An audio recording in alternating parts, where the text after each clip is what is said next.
അത് ഇപ്പോൾ കേരള സർവകലാശാല ആദ്യത്തെ ദിവസം യഥാർത്ഥത്തിൽ KSU SFI പുറത്ത് സമരം ചെയ്യുമ്പോൾ KSU അകത്തു പോയി സമരം ചെയ്തു വരാം. പിന്നെ അവരെ കാണാനില്ല. അത് KSU നേതൃത്വമാണ് വ്യക്തമാക്കേണ്ടത്.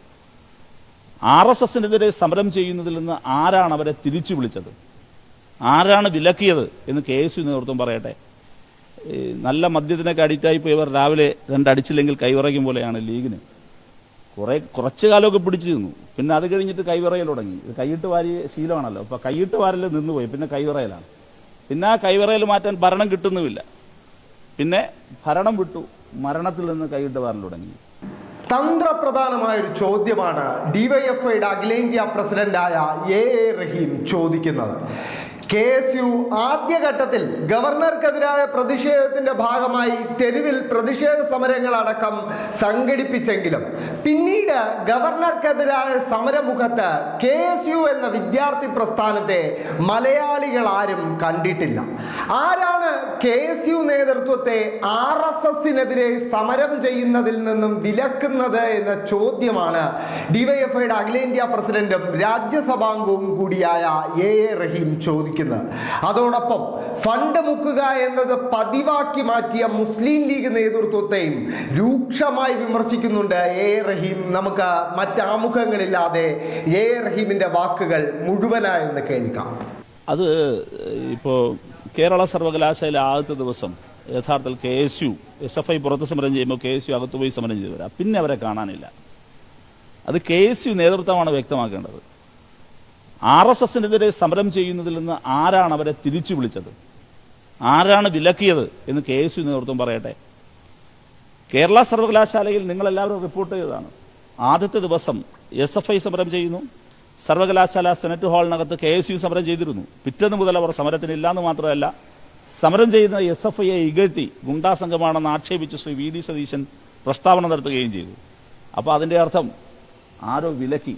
ആരാണ് വിലക്കിയത്, എന്തിനാണ് വിലക്കിയത്? RSSനോടുള്ള വിധേയത്വമാണ്. ശ്രീ VD സതീശനാണ് ആ വിലക്കിന് പിന്നിൽ. കോൺഗ്രസിന്റെ ഇന്നത്തെ നേതൃത്വത്തിന് അന്ധമായ മാർക്സിസ്റ്റ് വിരുദ്ധതയാണുള്ളത്. അവർ കാണുന്നില്ല. ഇന്നലത്തെ ഹൈക്കോടതി വിധി ബഹുമാനപ്പെട്ട പ്രതിപക്ഷ നേതാവ് കണ്ടോ, കേട്ടോ? വളരെ വ്യക്തമായി പറയുകയല്ലേ, SFI നടത്തുന്ന മുദ്രാവാക്യം സംസ്ഥാന സർക്കാരിന്റെ നിലപാട് ശരിയാണ് എന്ന് തെളിയിക്കുകയല്ലേ. ആ ശരിയായ നിലപാട് ഉയർത്തിപ്പിടിച്ച് സമരം ചെയ്ത SFIക്കാരെ തെറിവിളിക്കുന്നു, അവരെ മോശമായി ആക്ഷേപിക്കുന്നു. KSUവിനെ ആ സമരസ്ഥലത്തേക്ക് വിടുന്നില്ല, ലീഗ് വിധി ചെയ്യുകയാണ്. ഇതിന്റെ പ്രശ്നം കേരളത്തിലെ സർവകലാശാലകളെ വർഗീയവൽക്കരിക്കുന്നതിന് സംഘപരിവാർ നടത്തുന്ന നീക്കമുണ്ട്. അതിന്റെ പങ്ക് പറ്റുകയാണ് കോൺഗ്രസ് ചെയ്യുന്നത്. ഇപ്പോൾ വിവിധ സർവകലാശാലകളിൽ അവർക്ക് വിവിധ പദവികൾ ലഭിച്ചിരിക്കുകയാണ്. കുറച്ച് പദവി RSSന്, കുറച്ച് പദവി കോൺഗ്രസിന് പങ്കുവയ്പ് നടക്കുകയാണ്. ആ പങ്ക് പറ്റിയത് കൊണ്ട് തന്നെ അവർ ആ സമരത്തിൽ നിന്ന് മാറി നിൽക്കുകയാണ്. ചുരുക്കി പറഞ്ഞാൽ നമ്മുടെ ഉന്നത സർവകലാശാലകളെ, ഉന്നത വിദ്യാഭ്യാസ മേഖലയെ വർഗീയവൽക്കരിക്കുന്നതിന് ഒറ്റുകൊടുക്കുകയാണ് ഇവർ ചെയ്തുകൊണ്ടിരിക്കുന്നത്. വയനാട്ടിൽ ലീഗിന്റെ നേതൃത്വത്തിൽ വലിയ ഭൂമി തട്ടിപ്പാണ്. കുഞ്ഞാലിക്കുട്ടിയുടെ ബന്ധു ഒപ്പന വീട് നിർമ്മാണ സമിതി അംഗമാണ് നേതൃത്വം. ഭരണത്തിൽ നിന്ന് കൊള്ളയടിക്കാൻ പറ്റാത്ത ലീഗ് മരണത്തിൽ നിന്ന് കൊള്ളയടിക്കുക. ഭരണം കാത്തിരുന്നു കൊള്ളയടിക്കാൻ, ഭരണം കിട്ടിയില്ല, പിന്നെ മരണത്തിൽ നിന്ന് കൊള്ളയടിക്കുക. ഈ നിങ്ങൾ ആലോചിച്ച് നോക്കൂ, ഈ ശവന്തീനികളായി മാറരുത്. ഞങ്ങൾക്ക് പറയാനുള്ളതാണ്, എങ്ങനെയും കൊള്ളയടിക്കണം. അത് ലീഗിൻ്റേതാണ്. കൊള്ളയില്ലാതെ, അത്യാവശ്യം കച്ചവടം ഇല്ലാതെ ലീഗിന് നിൽക്കാൻ പറ്റില്ല. നല്ല മദ്യത്തിനൊക്കെ അഡിക്റ്റായി പോയവർ രാവിലെ രണ്ടടിച്ചില്ലെങ്കിൽ കൈവിറയ്ക്കും പോലെയാണ് ലീഗിന്. കുറച്ചു കാലമൊക്കെ പിടിച്ചു നിന്നു, പിന്നെ അത് കഴിഞ്ഞിട്ട് കൈവിറയൽ തുടങ്ങി. ഇത് കൈയിട്ട് വാരിയ ശീലമാണല്ലോ. അപ്പോൾ കൈയിട്ട് വാരൽ നിന്നുപോയി, പിന്നെ കൈവിറയലാണ്. പിന്നെ ആ കൈവിറയൽ മാറ്റാൻ ഭരണം കിട്ടുന്നുമില്ല. പിന്നെ ഭരണം വിട്ടു, മരണത്തിൽ നിന്ന് കൈയിട്ട് വാരൽ തുടങ്ങി. സർക്കാരിനോട് സഹകരിച്ചില്ല ലീഗ്. എന്തുകൊണ്ടാണ് സഹകരിക്കാത്തത്?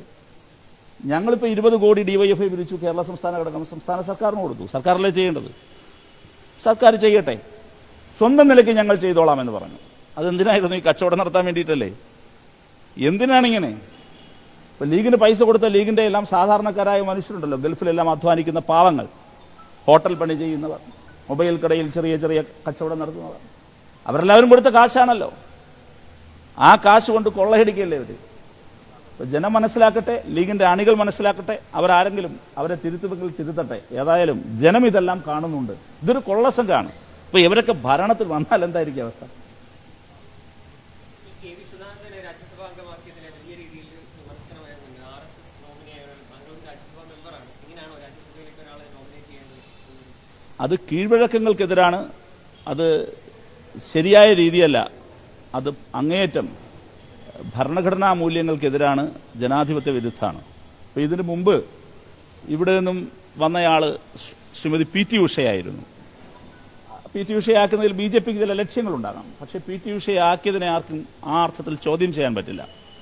എമിനന്റ് പേഴ്സണാലിറ്റി എന്ന പട്ടികയിൽ വരുന്നയാൾ തന്നെയാണ്. സച്ചിൻ ടെണ്ടുൽക്കർ ഇങ്ങനെ നോമിനേറ്റ് ചെയ്യപ്പെട്ടയാളാണ്, എമിനന്റ് പേഴ്സണാലിറ്റി തന്നെയാണ്. അങ്ങനെ ഒട്ടേറെ പേർ, ഞാൻ ഓരോരുത്തരുടെയും പേരെടുത്ത് പറയുന്നില്ല. ലതാ മങ്കേഷ്കർ, ഇപ്പോൾ അവിടെ ഇളയരാജ, ഒരുപാട് പേർ. അത് ഏത് പാർട്ടി ഭരിക്കുന്നു എന്നുള്ളതല്ല, ആര് ശുപാർശ ചെയ്യുന്നു എന്നുള്ളതല്ല, വരുന്നയാൾ എമിനന്റ് പേഴ്സണാലിറ്റി എന്നുള്ളതാണ്. പക്ഷെ ഇതങ്ങനെയല്ല ഉണ്ടായത്, അത് ദൗർഭാഗ്യകരമാണ്. പിന്നെ വേറൊരു കാര്യം, ഈ BJPയിൽ നിന്ന് RSSൽ നിന്നെല്ലാം ഈ ഭരണഘടനാ മൂല്യങ്ങൾ അവർ സംരക്ഷിച്ചുകൊള്ളുമെന്ന് പ്രതീക്ഷിക്കുന്നതും ശരിയല്ല. അവരിൽ നിന്ന് ഇതൊക്കെ പ്രതീക്ഷിക്കാൻ പാടുള്ളൂ.